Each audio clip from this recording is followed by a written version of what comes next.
Now let me invite ex-President Barack Obama to present the school. I'm in the middle. Yep.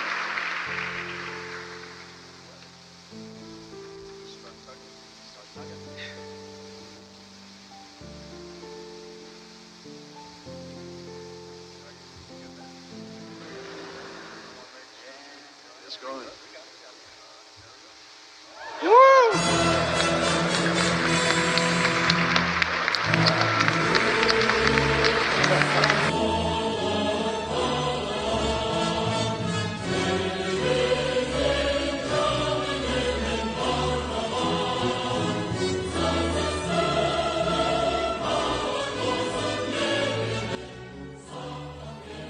The aims of the lesson.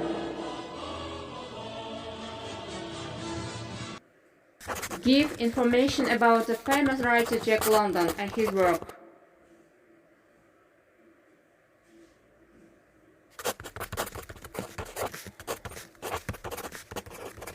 To improve students' speech and develop their interest for learning English language. Foster love and respect for animals.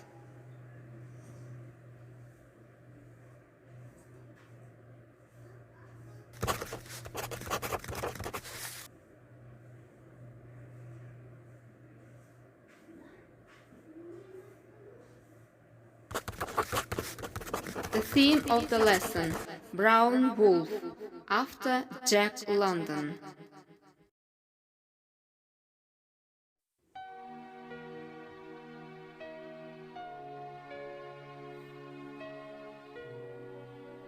Hello children. Today we are going to talk about a dog that met its owner after a long time.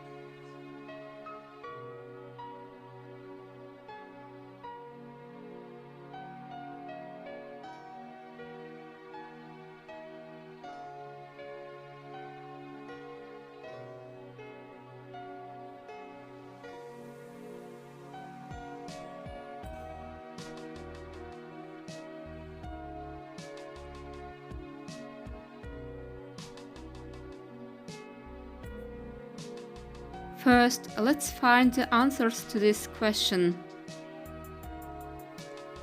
Do animals have a feeling of love, pain, and hope?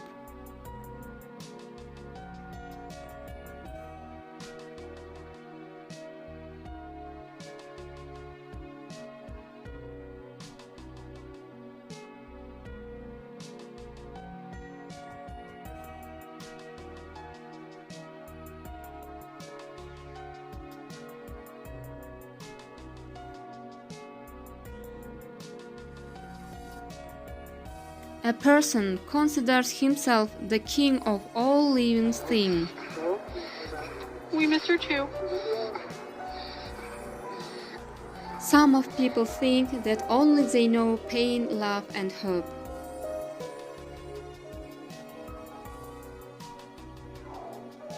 But everyone who communicates with animals knows that they also have quite strong and deep feelings. Everyone knows that a dog is a man's best friend. Dogs are forever faithful to their owners.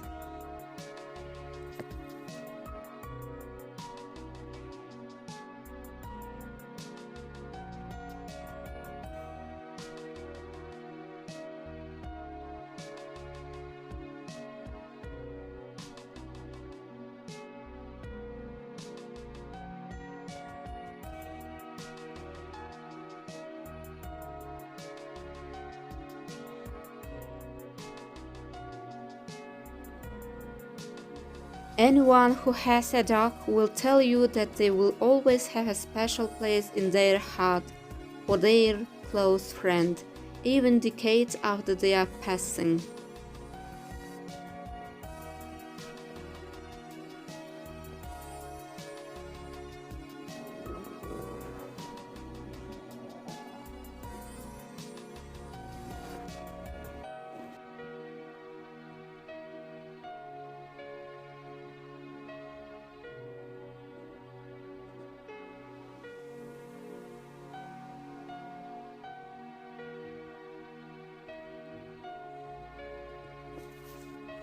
I think we got answer for our question.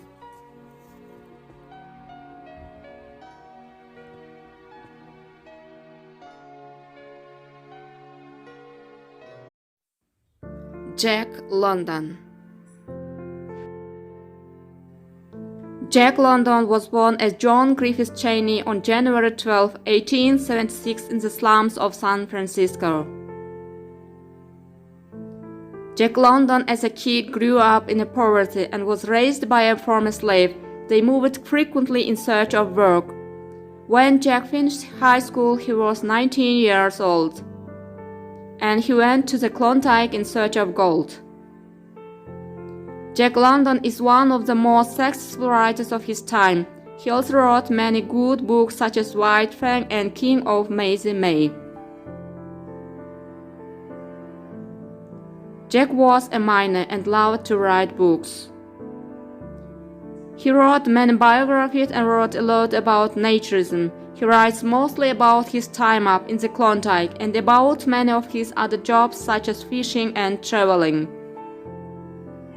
This is a rare footage of Jack London on his California ranch filmed 3 days before his death in 1916.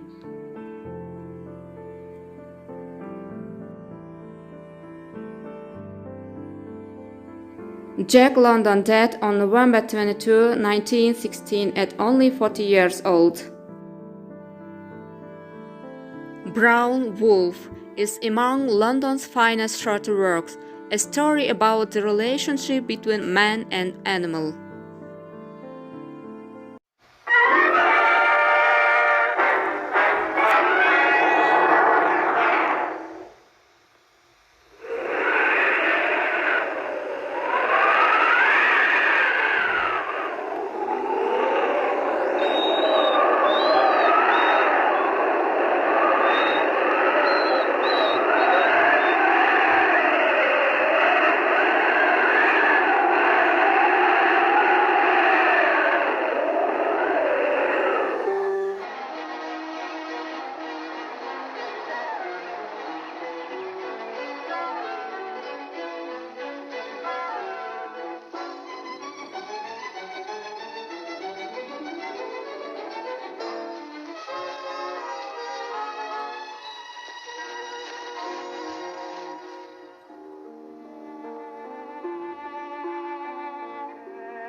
Madge? Been robbed. Oh, what? What you gonna do? Catch him. Be careful, eh?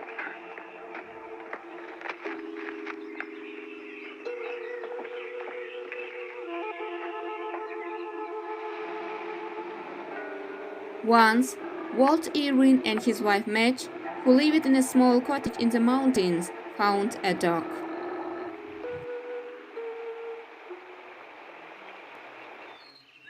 Hey, what'd you find? Darndest looking dog for these parts I've ever seen. Oh, he'll just move on. Or go back to wherever he came from.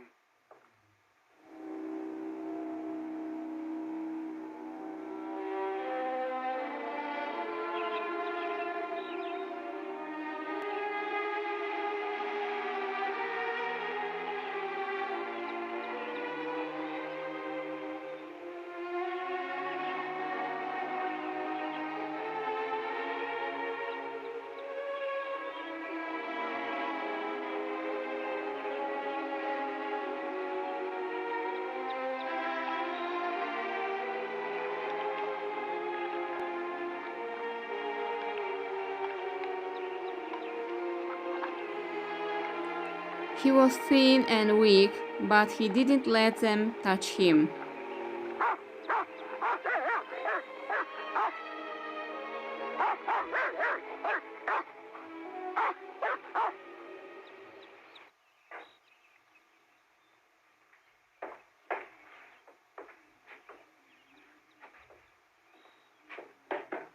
You take it? Yes. Girl, at you. Yes? You let you touch him? Of course not.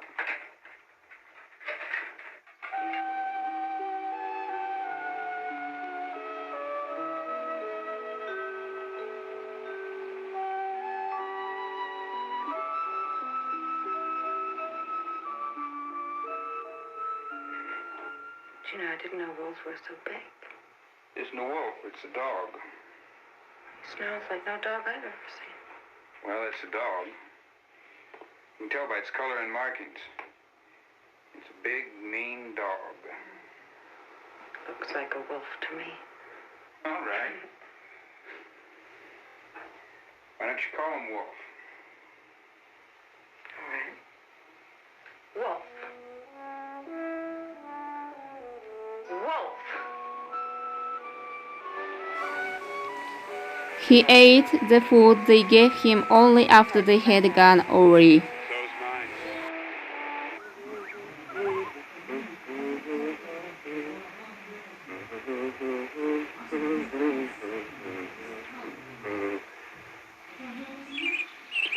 When's that poor husband of yours going to buy your own cow? I don't know, Mrs. Thompson.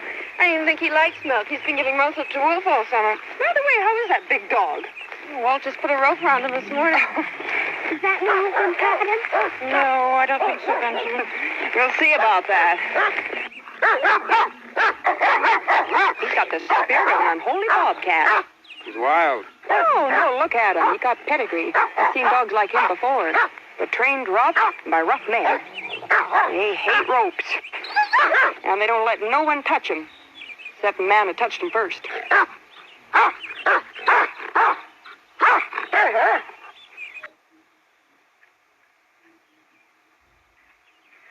I'm going to feed Wolf. You want to come? No, I'm busy now. You go ahead. All right.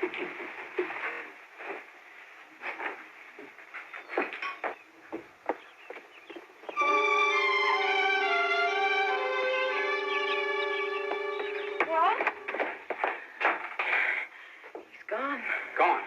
Did you lose him? No, he must have chewed through his rope.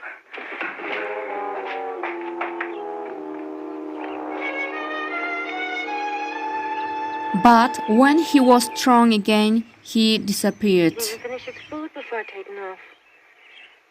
I guess he's more independent than you figured.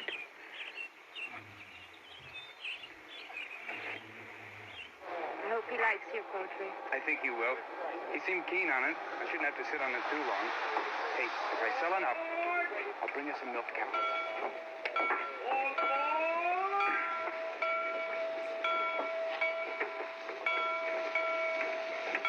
Bring me something beautiful.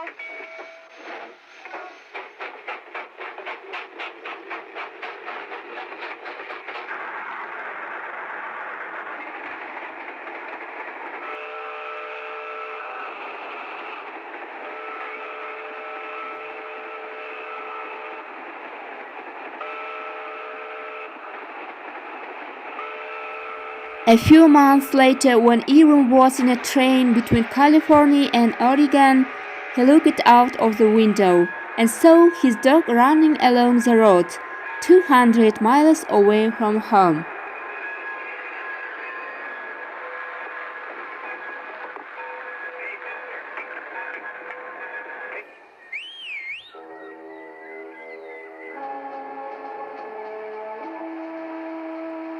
He got off the train at the nearest station, bought a piece of meat, caught the dog and took him home again.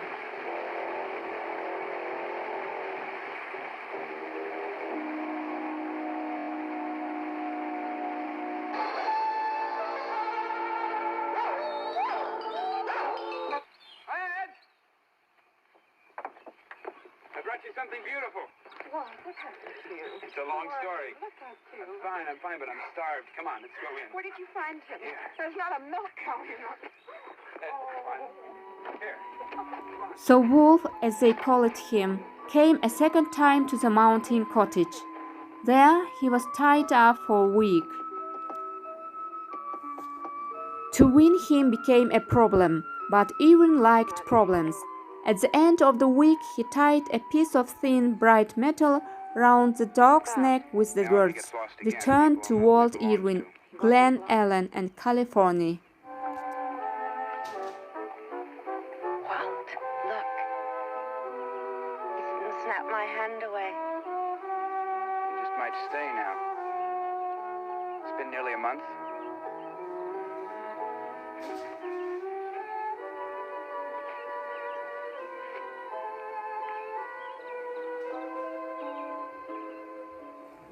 Then the dog was let go and he disappeared. A day later came a telegram. In 20 hours, Wolf had run over 100 miles to the north and was still going when caught. Yeah. I figure you must cover between 100 and This 150 time miles he a was day. sent back by express train. Homie didn't He was think of tied up for 3 days and was let go on the 4th, and he disappeared again. As soon as he was given his freedom, he always ran north. He was always brought back weak and always ran away fresh and strong. At last the dog decided to stay at the cottage. But Ewan and his wife had to wait a long time before they could touch him. When at last he let them do it, they said it was a great victory. The man and woman loved the dog very much. Perhaps this was because it had been such a task to win his love.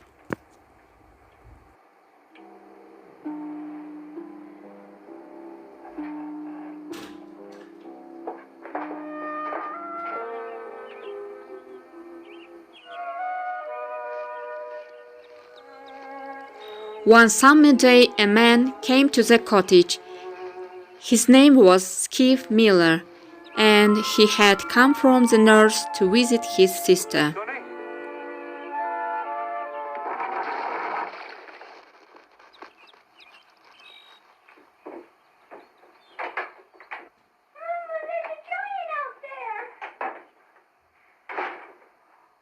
Sonny?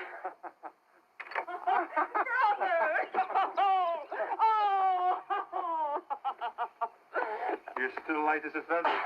It's all right, Benjamin. It's your Uncle Skip. Well, don't blame him. You look like a stuffed bird in that suit. Well, come on in. Whoa. Whoa! Whoa!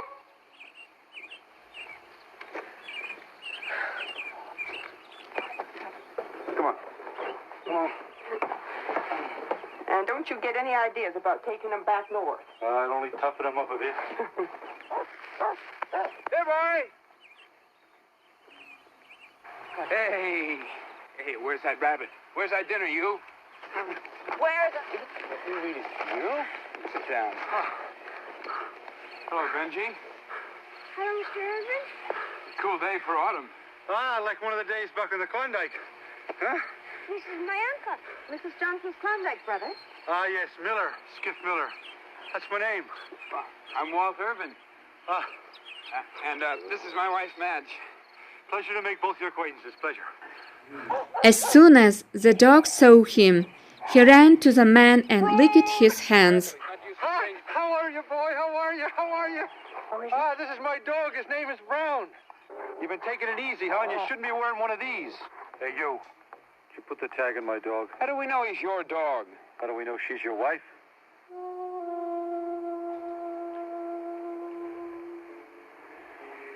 Well? You wouldn't take him back to the Klondike, would you? Yep. But I've heard such terrible things about the hardships up there. And most of it's true. We've had him for 2 years. Lady, what can I tell you? He's my dog, right, Benji? Is Wolf the dog you almost ate, Uncle Skip? Oh, there was no game, Benji. I was starved out. I would have died first. Maybe. But then you never really choose yourself then, did you? We have a home to offer him without hardship. What have you got to offer him? Grub when I got it. And when you don't? No grub. And work? And plenty of it. Which is a darn sight better than staying in front of a fire as somebody's pet. Look, you can't prove he's your dog. Hey, Benji, I don't reckon there's anybody stopping us from taking the dog right now. Wait. Walt, maybe it is Mr. Miller's dog. I mean, Wolf seemed to have recognized him. Why don't we let Wolf decide? He's a good companion. Only pal I've had in the world didn't turn disloyal on me. Nurse to myself that I did on canned milk. Used to suck my finger. He's had a hard life. He's earned a place in front of the fire. Well, Mr. Miller? Okay. We'll let him decide. Now you two sit over there, and me and Benji will back down the trail real casual like. Oh, man. This is a matter that usually turns a woman's heart soft, so if you don't mind... Don't worry, Mr. Miller. Okay. You don't call after him, and we won't call after him. And Benji won't say anything either, will you, Benji?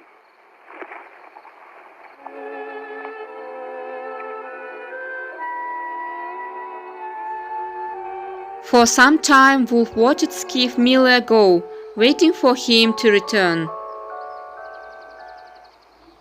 Then he ran after him and tried to stop him.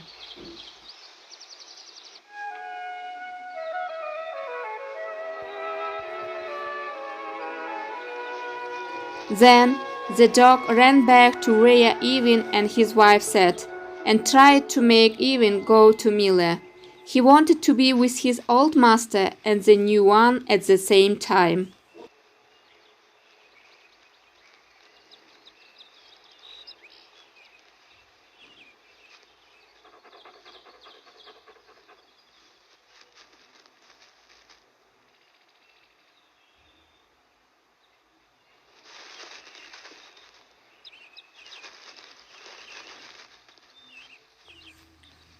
Madge was happy, but a few minutes later the dog ran away.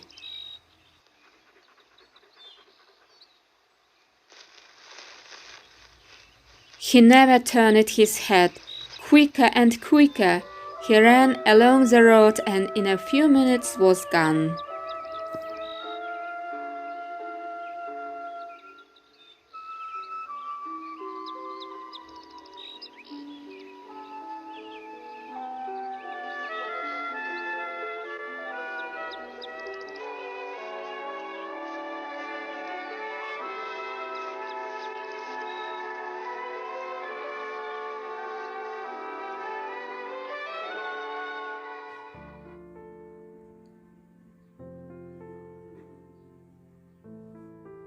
And now, children, answer the following questions. Was the dog the earrings found fresh and strong? Which did Brown Wolf prefer, Northland life or cottage life? Where did Walt see his dog after he had disappeared the first time? Did the dog run to the south or to the north as soon as he received freedom? Who was the man who once came to the Erin? Right, why Irwin and Skiff Miller wanted to have Brown Wolf? Did they have the same goal? The lesson is over. Goodbye.